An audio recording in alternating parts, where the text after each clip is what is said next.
Festival Pacu Jalur 2025 digelar di Kuantan, Singgingi, Riau. Festival yang kini dikenal di seluruh penjuru dunia ini usai viral di media sosial diperkirakan menyedot wisatawan domestik maupun mancanegara.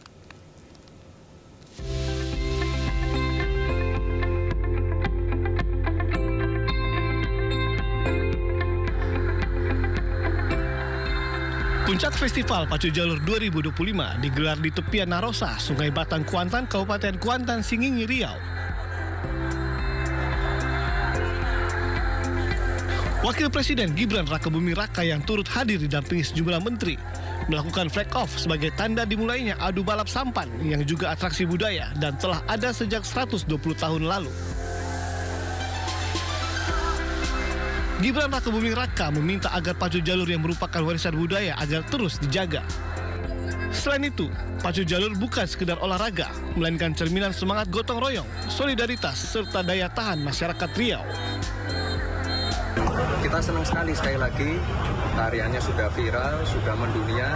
Harapannya ke depan bisa kita rawat terus ya, warisan kebudayaan ini. Kita jaga semua, kita jaga kebersihannya, kita perbaiki dari tahun ke tahun biar bisa mengundang lebih banyak wisatawan lagi. Tadi saya lihat banyak dubes-dubes juga yang ikut menyaksikan. Dalam bahasa Kuantan Singgingi, jalur merupakan perahu tradisional yang digunakan masyarakat sebagai alat transportasi. Perahu panjang ini bisa mengangkut 40 hingga 60 orang. Seiring berjalannya waktu, masyarakat mulai menggelar lomba adu cepat antar perahu hingga akhirnya dikenal dengan nama Pacu Jalur. Kini, Pacu Jalur semakin populer dan mendunia setelah viral gerakan bocah Pacu Jalur Raihan Akadika dari atas perahu yang dikenal sebagai aura farming. Dari Kuantan, Singgingi, Riau, Indra Yoserizal, iNews melaporkan.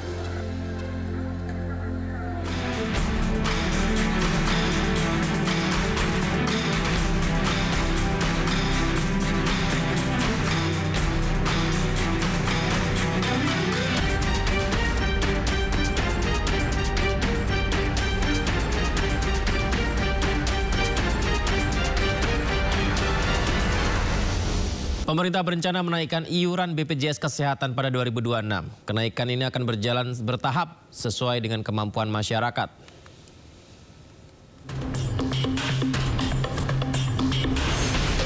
Iuran BPJS Kesehatan akan naik bertahap pada tahun 2026. Kenaikannya akan berjalan bertahap dengan mempertimbangkan daya beli masyarakat. Kenaikan perlu agar program jaminan kesehatan nasional bisa terus jalan. Meski naik, namun pemerintah tetap menanggung sebagian iuran BPJS bagi warga tidak mampu atau yang terdaftar dalam kelas 3. Saat ini iuran BPJS Kesehatan terbagi ke 3 kelas. Kelas pertama, iuran BPJS sejumlah Rp150.000 per bulan. Sementara kelas 2 sebesar Rp100.000 per bulan. Untuk kelas 3, iuran BPJS sebesar Rp42.000 per bulan. Pemerintah membayar subsidi sebesar Rp7.000, sementara peserta membayar Rp35.000 setiap bulannya. Tim Liputan iNews melaporkan. Badan Percepatan Pengentasan Kemiskinan akan tingkatkan pelatihan keterampilan, pemberdayaan ekonomi lokal hingga pengembangan akses layanan sosial dasar kepada masyarakat guna menurunkan angka kemiskinan ekstrim hingga 0% dan angka kemiskinan ke 4,5% pada 2029 mendatang. Badan Percepatan Pengentasan Kemiskinan atau BP Taskin bekerja sama dengan pemerintah daerah dan pelaku swasta untuk menurunkan angka kemiskinan di Indonesia terutama di wilayah aglomerasi. Kepala BP Taskin Budiman Sukatmiko mengungkapkan, dalam program aglomerasi percepatan pengentasan kemiskinan tersebut akan melibatkan berbagai kegiatan, mulai dari pelatihan keterampilan, pemberdayaan ekonomi lokal hingga pengembangan akses layanan sosial dasar. Para pelaku swasta dapat menyediakan akses pembiayaan, peluang pasar dan sumber daya lain yang dibutuhkan untuk mendukung usaha mikro, kecil, dan menengah yang menjadi tulang punggung ekonomi lokal. Di mana perusahaan-perusahaan swasta maupun perusahaan negara juga ada, dari BUMN, negara, dalam maupun luar negeri. Kita akan sambungkan dengan pemerintah daerah dan Koperasi Desa Merah Putih terutama di dalam produksi pangannya, kemudian juga dalam teknologi pertaniannya, tadi disampaikan juga sudah ada, mulai dari pengolahan sekam padi, waste-nya padi, sampai kemudian waste makanan dan segala macam sisa-sisa makanan yang nanti akan dikelola bersama agar pertama dia mendorong pertumbuhan ekonomi, penyediaan lapangan kerja, sekaligus juga menekan meredam polusi. Lewat program aglomerasi, BP Taskin menargetkan dapat menurunkan angka kemiskinan ekstrim hingga 0% dan angka kemiskinan relatif ke 4,5% pada tahun 2029 mendatang.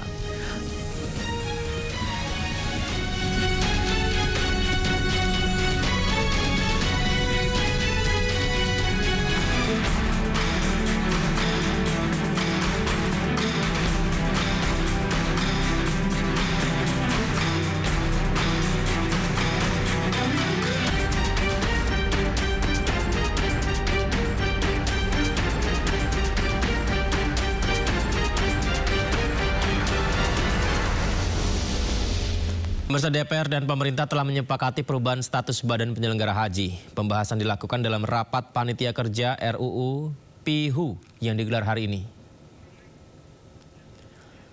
Inilah rapat Panitia Kerja pembahasan rancangan undang-undang tentang perubahan atas Undang-Undang Nomor 8 Tahun 2019 tentang penyelenggaraan ibadah haji dan umroh atau PIHU. DPR dan pemerintah telah menyepakati perubahan status Badan Penyelenggara Haji atau BP Haji menjadi kementerian. Ketua Komisi 8 Marwanda Sopang menjelaskan bahwa kesepakatan tersebut dicapai dalam rapat panja dan turut membahas sejumlah daftar inventarisasi masalah yang diajukan pemerintah. Salah satunya ditegaskan juga mengenai rencana tugas Kementerian Haji yang nantinya akan berkoordinasi dengan penyelenggara haji terkait perjalanan dan jaminan kesehatan jemaah. Di Saudi, Indonesia sudah diminta untuk memblok area. Pemerintah ini, Menteri bertanggung jawab terhadap pembinaan sebagaimana dimaksud pada ayat 1 dilaksanakan sebelum berangkat, selama berada di Arab Saudi dan setelah tiba di Indonesia. Itu sudah jelas. Mengenai kerjasama itu sudah ada pasal tadi di atas, nggak perlu berulang-ulang. Kan tadi sudah ada itu. Bukan istilah kesehatan di atas itu. Semuanya, yang penting urusan kesehatan dilaksanakan oleh Kementerian Haji berkoordinasi dengan yang menyelenggarakan kesehatan tadi di atas. Jadi konteksnya sudah tetap aja, nggak perlu